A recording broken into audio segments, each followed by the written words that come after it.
एक समय की बात है, एक गांव में सफेद साड़ी वाली चुड़ैल का आतंक था।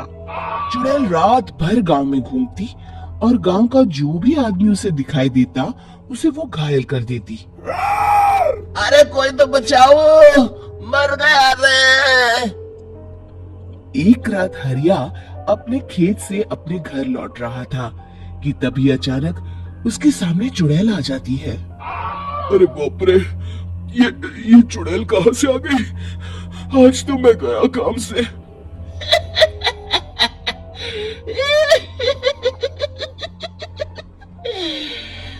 आज मुझे मेरा शिकार मिल गया। अरे चुड़ैल दीदी, मुझे छोड़ दो। जैसे ही चुड़ैल हरिया की तरफ बढ़ती है, हरिया वहां से भाग जाता है और अपने घर के दरवाजे पे पहुंचता है। अरे भगवान, जल्दी से दरवाजा खोलो, मेरे पीछे चुड़ैल पड़ी है। हरिया की पत्नी जल्दी से दरवाजा खोल देती है। अरे आप इतना हाफ क्यों रहे हैं? अरे मेरे पीछे चुड़ैल पड़ी है, आज तो मैं बाल बाल बच गया। जल्दी से सभी दरवाजे और सभी खिड़कियों को बंद करके बत्ती बुझा दो। तभी चुड़ैल हरिया के घर के पास पहुंच जाती है। अरे वो आदमी कहाँ गायब हो गया? मैं भी देखती हूँ आखिर कब तक बचेगा। मैं अपने शिकार को इतनी आसानी से नहीं छोड़ती है। इतना कहकर चुड़ैल वहां से चली जाती है। वहीं दूसरी तरफ हरिया और उसकी पत्नी दोनों अपने घर की खिड़की से ये सब देख रहे होते हैं। अरे बाप रे, ये तो बड़ी डरावनी चुड़ैल थी।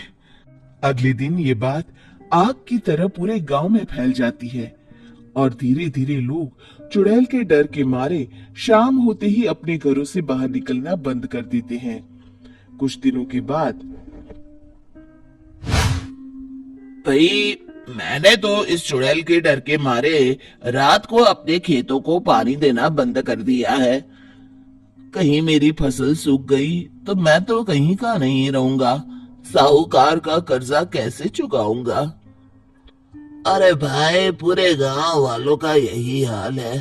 पता नहीं ये चुड़ैल हमारे गांव में कहां से आ गई। फिर एक दिन गांव के पास वाली नदी के किनारे एक बहुत बड़े तांत्रिक के आने की बात कुछ गांव वालों को पता चलती है। वो लोग जाके ये बात गांव के मुखिया को बताते हैं। मुखिया जी, नदी के किनारे एक बहुत ही पहुंचे हुए तांत्रिक बाबा आए हैं, हमें उनसे मदद मांगनी चाहिए। मैंने सुना है वो बड़े बड़े भूतों और चुड़ैलों को अपने वश में कर लेते हैं।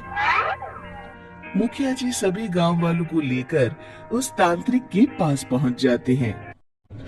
ओम फट स्वाहा, ओम फट स्वाहा। तभी तांत्रिक अपनी बंद आंखों को खोलकर कहता है, क्या बात है? तुम सब लोग यहाँ क्यों आए हो? मुखिया जी उस तांत्रिक को सारी बात बता देते हैं। अच्छा, तो ये बात है। और तांत्रिक अपनी आंखों को बंद कर लेता है। मैं देख रहा हूँ तुम्हारे पूर्वजों ने बहुत पाप किए थे, जिससे ये गांव अब श्रापित हो चुका है। उसी के फल स्वरूप तुम्हारे गांव में चुड़ैल आई है। ये चुड़ैल बहुत खतरनाक है, ये किसी को नहीं छोड़ेगी। हे भगवान, मर गए रे, अब क्या होगा? तभी गांव के मुखिया जी कहते हैं, बाबा, इस चुड़ैल से हम सबको बचा लीजिए, कोई तो उपाय होगा। इसका सिर्फ एक ही उपाय है, सभी गांव वालों को बारी बारी हर दिन अपनी आधी फसल उस पहाड़ी के ऊपर बनी काली गुफा में छोड़ के आनी होगी। तभी उस चुड़ैल की भूख मिटेगी और श्राप का प्रभाव खत्म हो जाएगा और तुम सब जिंदा बच जाओगे। सभी गांव वाले उस तांत्रिक की बात को मान लेते हैं और वहां से चले जाते हैं।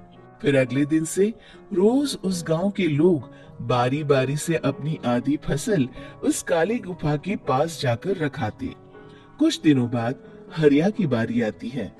बाप रे, आज तो मेरी बारी है उस काली गुफा में जाने की। क्या करूं? वो तो बड़ी खतरनाक चुड़ैल है। मेरे तो हाथ पैर कांप रहे हैं। फिर हरिया डरते डरते अनाज की बोरियां अपनी बैलगाड़ी में लाद देता है। तभी हरिया की पत्नी उससे कहती है, देखो जी, संभल के जाना और किसी भी हालत में शाम होने से पहले वापस आ जाना। उस चुड़ैल का कोई भरोसा नहीं है जी।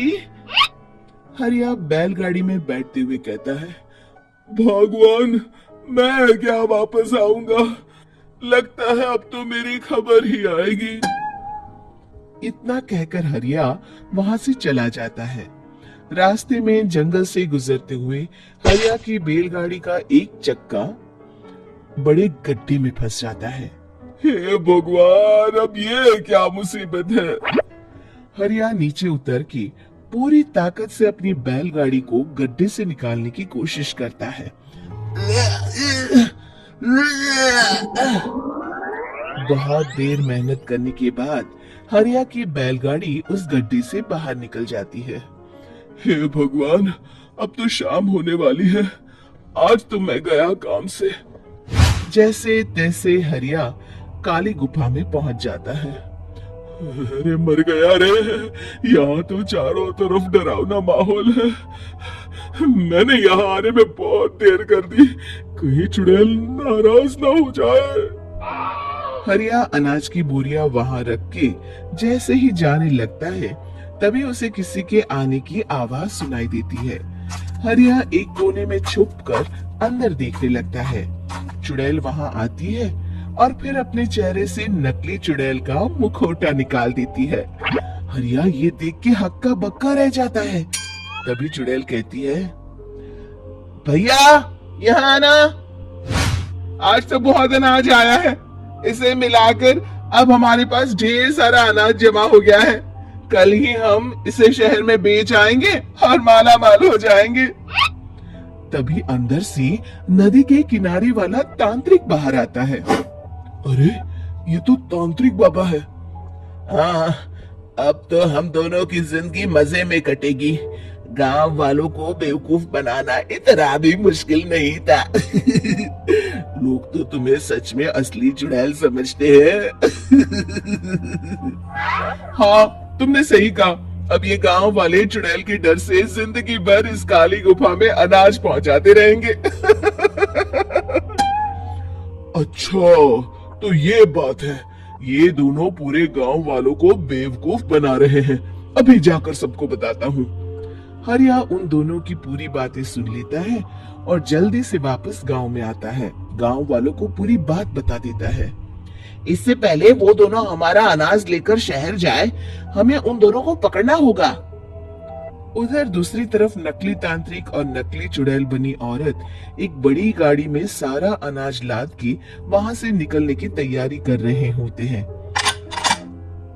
जल्दी करो, इससे पहले हमें कोई देख ले, हमें यहाँ से निकलना होगा। और तभी वो दोनों देखते हैं कि सामने से सभी गांव वाले अपने अपने हाथों में मशाल लेके आ रहे हैं। दोनों बुरी तरह डर जाते हैं। रुक जाओ, तुम दोनों को भांडा फूट चुका है।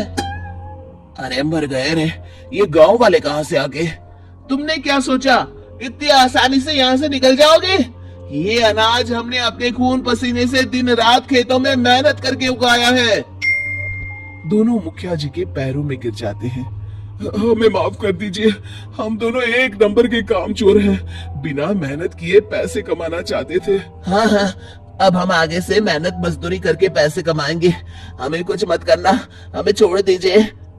इतना कह के दोनों गांव छोड़ के भाग जाते हैं और सभी गांव वाले फिर से खुशी खुशी रहने लगते हैं। शिक्षा, तभी तो कहते हैं कि किसी भी समस्या का समाधान केवल सूझबूझ से ही करना चाहिए और कभी हिम्मत नहीं हारनी चाहिए।